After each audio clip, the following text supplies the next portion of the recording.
I moved into that place because it felt like I was getting away with something. It was an old, spacious apartment in a building that used to be nice in the way older buildings used to be. Thick plaster walls, high ceilings, heavy trim around the doors. The listing photos made it look warm and elegant, and the rent was suspiciously low for the area. The landlord said it was cheap because the previous tenant left suddenly and he didn't want it sitting empty. I didn't ask too many questions. I'd been living in a shoebox with paper-thin walls, and the idea of space, real space, was intoxicating. There was one detail he mentioned offhand while handing me the keys that stuck with me. "Some of the furniture's built in," he said. "Don't try moving it. It's bolted." It sounded like a convenience. I nodded like it was normal. The apartment was mostly empty, but in the bedroom there was a massive antique wardrobe that looked like it belonged in a mansion. Dark wood, carved edges, and doors so thick they made the room smell faintly like old varnish. It was positioned against the far wall, right across from the bed. The thing was absurdly large, wide enough to swallow the whole wall, tall enough that the top nearly kissed the ceiling, and it wasn't just placed there. It was anchored. I saw the bolts right away, metal brackets at the sides sunk into the wall, painted over to blend in. Whoever installed it had intended it to never move again. I remember standing there, staring at it, feeling a strange unease I couldn't justify. It wasn't the wardrobe itself. It was the idea of something in my room that I didn't choose, that I wasn't supposed to touch. Like a rule I hadn't agreed to. The first few nights were normal enough. I unpacked slowly, ate takeout on the floor because my furniture hadn't arrived, and slept like someone who'd been waiting for silence. The building had that old, muffled soundscape, distant plumbing, the occasional elevator groan, someone's television far away. But there were other noises too. Faint ones. Noises that didn't feel like a building settling. On the third night, I woke up around 2:30 a.m. to a light scratching sound. Not loud, not frantic, almost careful, like fingernails against wood. I lay there in the dark, eyes open, trying to place it. It seemed to be coming from the direction of the wardrobe. A soft rasp. Pause. Rasp again. I held my breath and listened. Then I heard something else. A cough. Muted like someone coughed into a sleeve. My stomach tightened.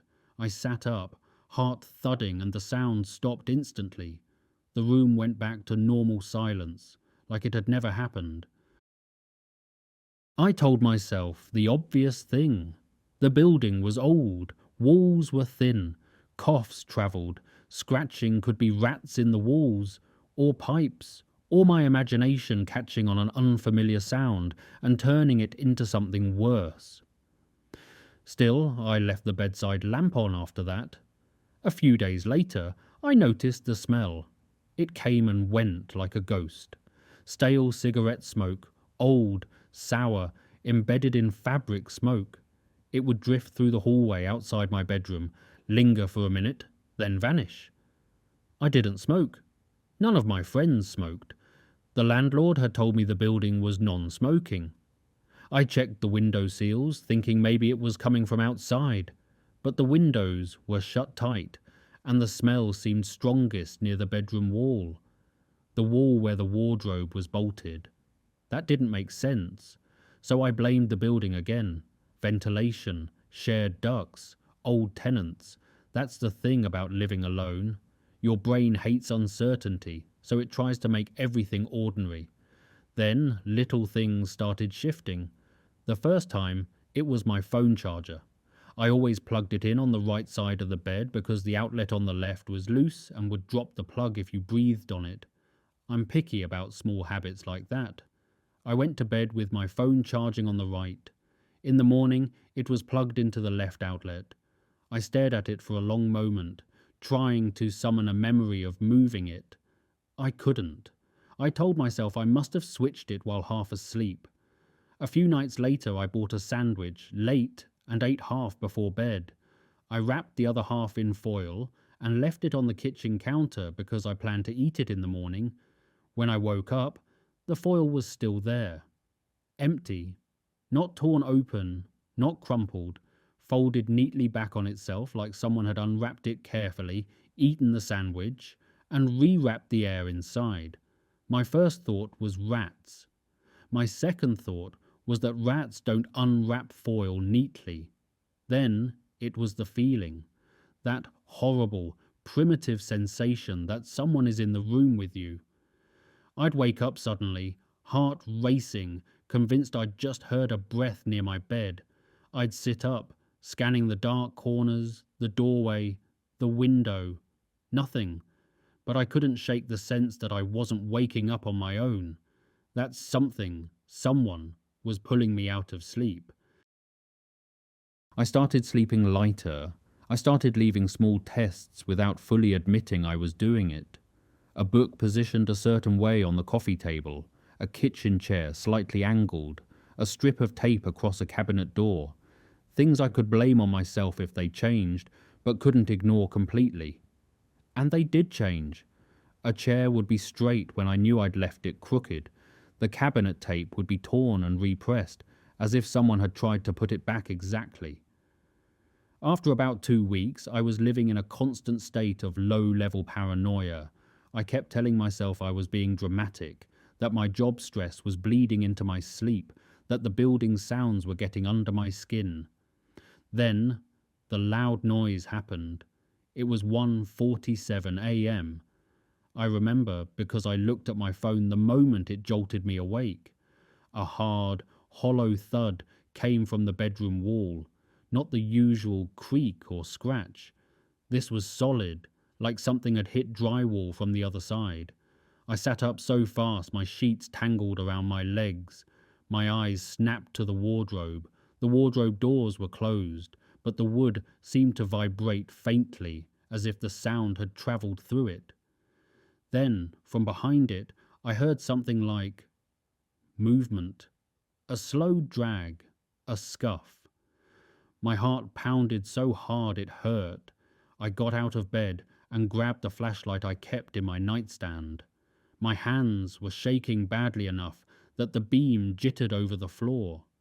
I stood there staring at the wardrobe, telling myself not to be stupid. Don't touch it. Don't mess with bolted furniture. Don't go hunting for ghosts in an apartment at 2 a.m. But this wasn't a ghost. This was physical. Something had hit the wall behind that wardrobe. I knew it. I walked closer and put my hand on the wood. It was cold. The carvings felt sharp under my fingertips. The smell hit me again. Stale cigarettes, stronger than ever, like someone had just exhaled it from behind the wardrobe. That did it.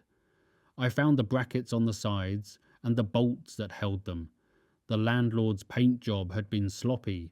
The bolts were there, just buried under beige paint. I dug in with a screwdriver I kept in a junk drawer, scraping paint away and twisting until my wrist ached. The first bolt came loose with a squeal. The sound echoed in the room like a warning. I froze, listening. Nothing. No cough. No scratch.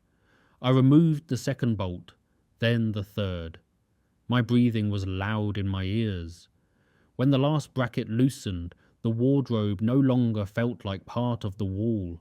It felt like what it was, a massive object pressed against something. I braced my shoulder against it and pushed. At first it didn't budge. Then, with a deep groan, it shifted an inch, scraping across the floor. A breath of air came from behind it.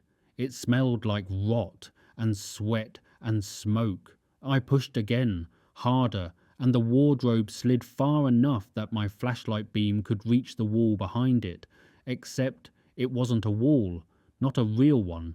There was a rough, human-sized hole cut into the drywall, jagged around the edges like someone had hacked it open and tried to hide it. The edges were smeared with dust and dark fingerprints.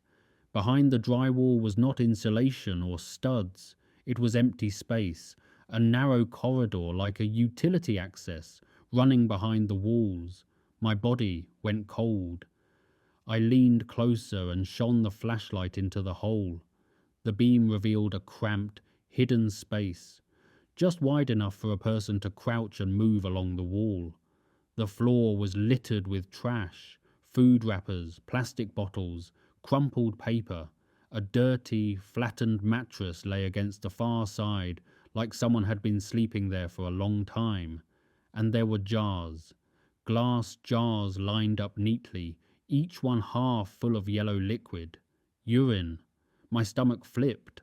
I took a step back, almost tripping over my own feet. The flashlight beam swung wildly, catching more details in quick flashes like a strobe. A pile of my grocery packaging, brands I recognized because I'd bought them. A takeout bag from the restaurant I ordered from last week. A hoodie that looked like mine, wadded in the corner. Then the beam landed on something that made my blood turn to ice. Photos. Printed photos, curled at the edges, spread on the floor like someone had dropped them in a hurry. They were pictures of me, sleeping, different nights, different positions. My face turned toward the wall, my arm hanging off the bed, my phone glowing faintly on the nightstand. Photos taken from an angle that was wrong, too high, too close, too hidden. I slowly lifted the flashlight toward the wall of that hidden space, following the angle. There was a narrow gap in the drywall, like a slit, a viewing gap, a peephole, not drilled cleanly like a tool, carved and scraped until it was just big enough to see through, big enough to watch me sleep. My throat closed. I couldn't swallow. I couldn't breathe properly. The violation was so intense it felt like the room had tilted. This wasn't someone using the space for shelter. This was someone living inside my home and studying me. Then I heard it. Breathing. Not mine. A slow inhale, drawn through a nose that was clogged or damaged. The kind of breath you hear when someone is trying to stay quiet and failing. The sound came from deeper in the corridor, beyond where my flashlight beam reached. My hands went numb. The flashlight shook so hard the beam jittered across the mattress and jars and photos like it was panicking too. I backed away one step. The breathing didn't stop. Another sound joined it, a faint shift, like fabric sliding against concrete. Someone was back there. Someone had been back there the entire time. I opened my mouth to shout, but no sound came out. My body chose terror over voice. Then something moved inside the hole. Fast. A shape pulled away from the darkness, and for a fraction of a second, my flashlight caught a face. Thin, dirty, skin pale under grime, eyes wide, gleaming like wet stones, a mouth that wasn't quite smiling but wasn't scared either. He stared at me like he'd been waiting for this moment. Then he lunged. I stumbled backward, slamming into the wardrobe. My instincts finally kicked in. I shoved the wardrobe with everything I had, not caring about bolts anymore, not caring about noise, only needing to block that hole. The wood scraped and groaned as it slid back toward the wall. The flashlight fell from my hand and clattered across the floor, the beam spinning in frantic circles. From behind the wardrobe, something struck the drywall, hard. Once, twice, as if he was trying to push the furniture back from the other side. I didn't wait to see if it worked. I sprinted out of the bedroom, out of the apartment, and into the hallway barefoot in my shorts, heart trying to tear itself out. I slammed my apartment door behind me and nearly fell trying to lock it with shaking hands. I didn't trust the lock to matter.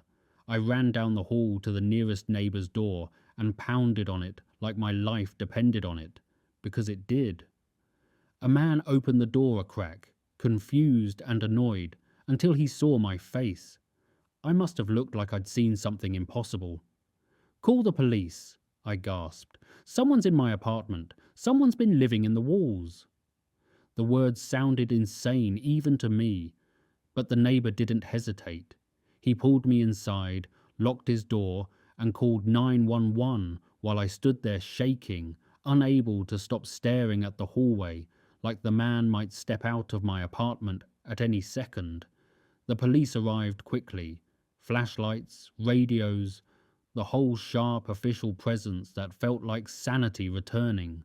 They went into my apartment while I stood behind them in the hall, wrapping my arms around myself like that could hold me together. They found the wardrobe.